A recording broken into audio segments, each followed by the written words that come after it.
박성민 목사의 매일 큐티 묵상입니다. 민수기 25장 1절로 18절입니다. 이스라엘이 시딤에 머물러 있더니 그 백성이 모압 여자들과 음행하기를 시작하니라.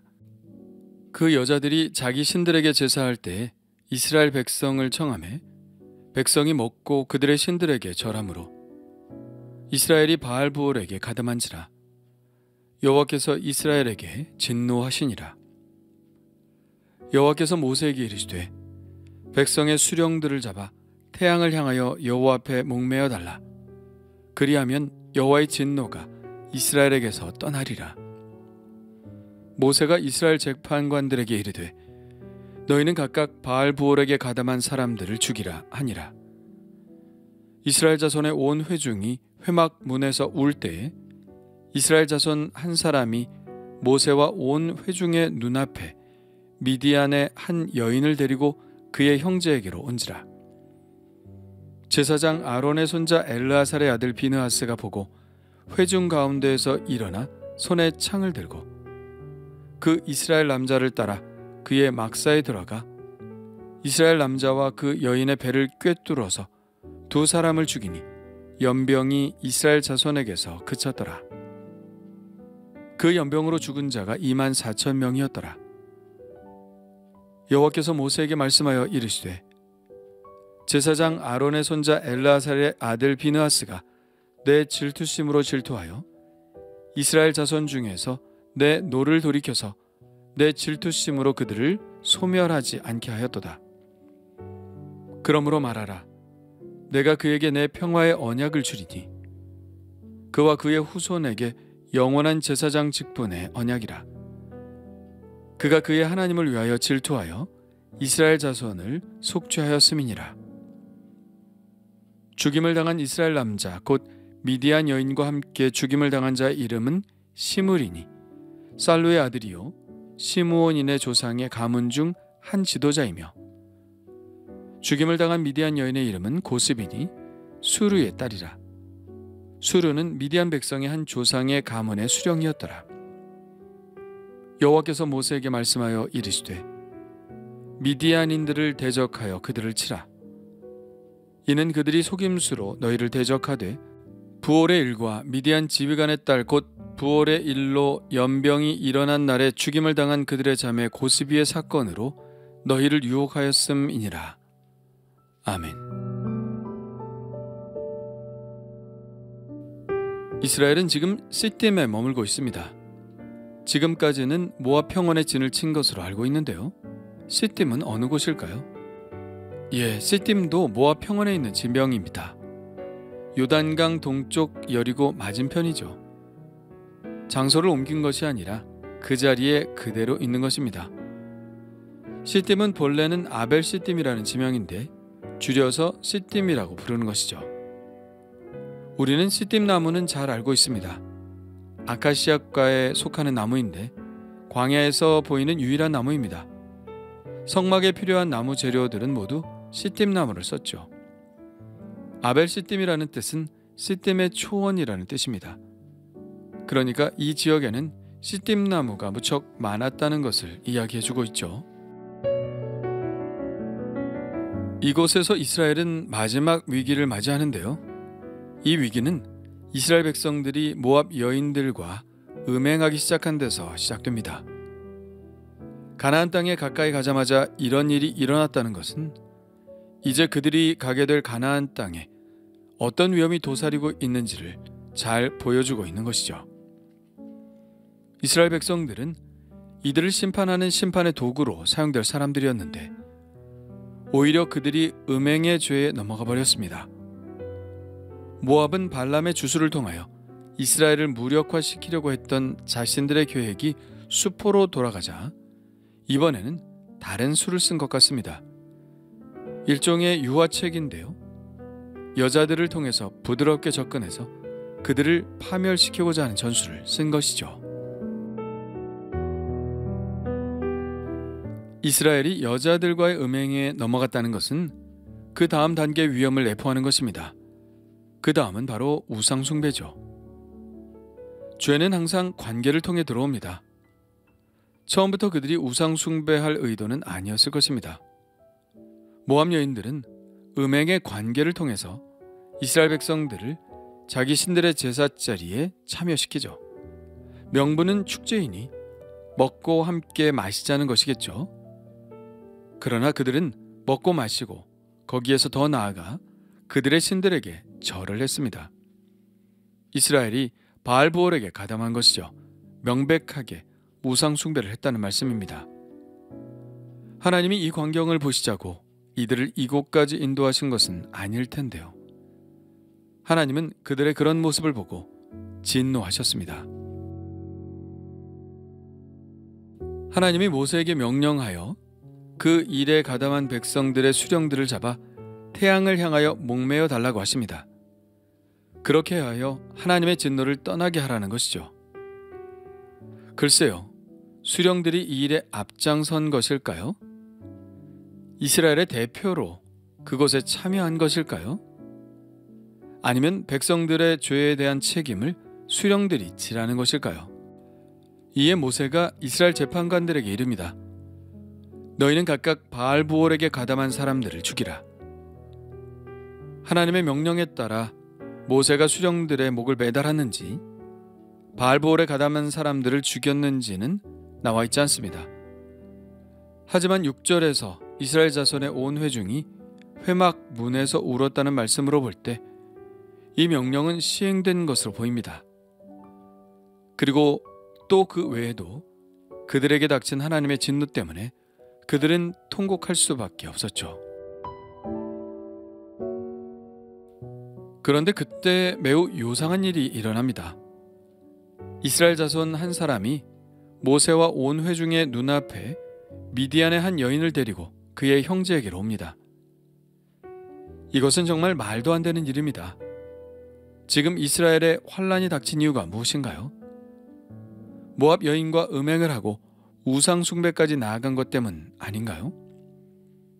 그런데 이스라엘 사람이 회막 문 앞에서 모세의 회중들이 보는 그 앞에서 보란 듯이 미디안 여인을 데리고 그의 형제 장막으로 들어가는 것입니다. 그들은 무엇을 하려는 것일까요? 말할 것도 없이 음행을 하려는 것이죠. 이것이야말로 하나님을 업신여기는 행동 아닌가요? 이스라엘의 슬픔 비우는 행동 아닌가요? 하나님의 말씀 따위는 안중이 없고 오직 자신의 욕망만을 따르는 행위 아닌가요? 이 행동에 대해서 하나님은 어떻게 반응하실까요? 그런데 하나님이 반응하시기도 전에 먼저 반응한 사람이 있었습니다. 바로 제사장 아론의 손자 엘르아살의 아들 비느하스입니다. 아론은 이미 죽었으니 당시 대제사장은 엘르아살이었고 비느하스는 바로 그 대제사장의 아들인 것이죠. 그는 엎드려 함께 통곡하다가 그 장면을 보고 일어나 손에 창을 들고 그들이 들어간 장막으로 들어갑니다.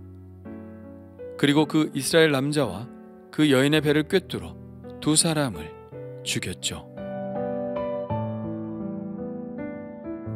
그들이 어떻게 죽었는지를 보면 그들이 무엇을 하고 있는 중이었는지를 분명히 보여주고 있습니다. 그들이 죽자 신기하게도 연병이 이스라엘 자손에게서 그쳤습니다.